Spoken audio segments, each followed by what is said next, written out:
We're live on American Hammers TV. Well, not if you're watching this later, but we're live right now. We have a special Monday episode. Usually we have our UK guests on Mondays, and today we have a really special guest. Last week we had Nikki from West Ham Fan TV, and this week we have Ryan from West Ham Fan TV. What's up, Ryan? Yeah, not bad, mate. You had the better half last week.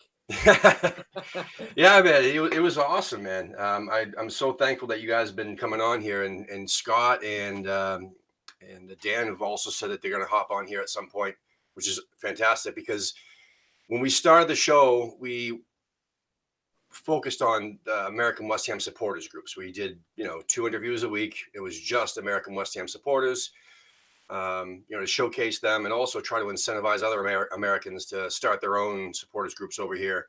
But then it evolved, and a lot of the American West Ham fans were asking if we could interview some ex-players or people in the West Ham media or YouTube channels and showcase them to the Americans over here. So we did, and now the show has just evolved like crazy, and it's pretty cool, and very grateful to have you on today. Real quick, just going to mention my sponsors. I drink this stuff every single day, man. I'm not joking. And I'll drink it at 9 o'clock at night when we have our episodes. And I'll drink it first thing in the morning as well. Don't get the jitters or nothing because it's organically infused with CBD oil. It's premium craft coffee out of Denver, Colorado, called Strava Craft Coffee. There's a link in the description below. And there's also a coupon for 15% off your order if you type in Hammers15 in checkout. And they have coffee that doesn't have CBD oil in it if that's not your cup of tea. So yeah, it's really good stuff, and the code only lasts until June 30th. Lastly, I want to mention that we have 4 days left in our little campaign we got going on over at bonfire.com/American Hammers TV.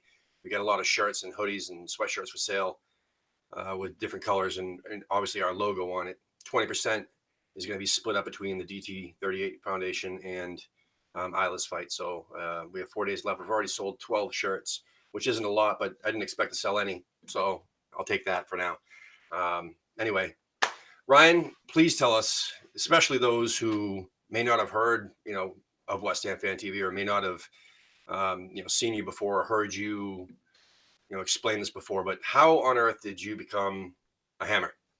It's pretty much the same as sort of everyone from around my area. You're sort of born into it.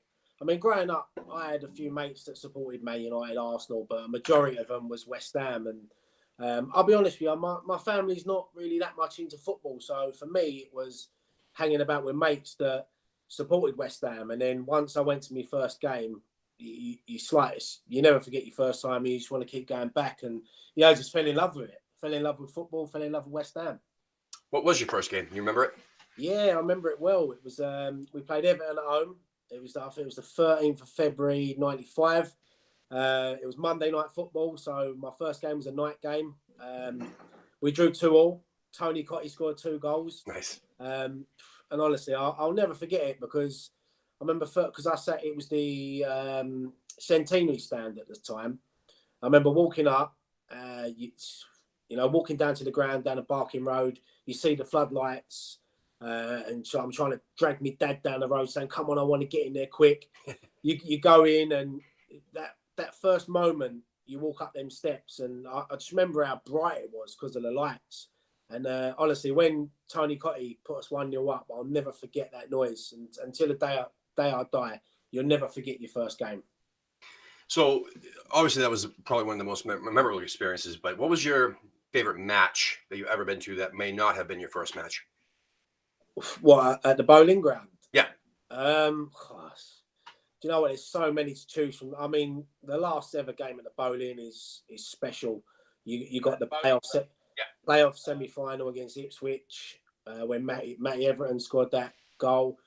I've heard that before, actually. Someone else mentioned that we've interviewed too, that Ipswich match.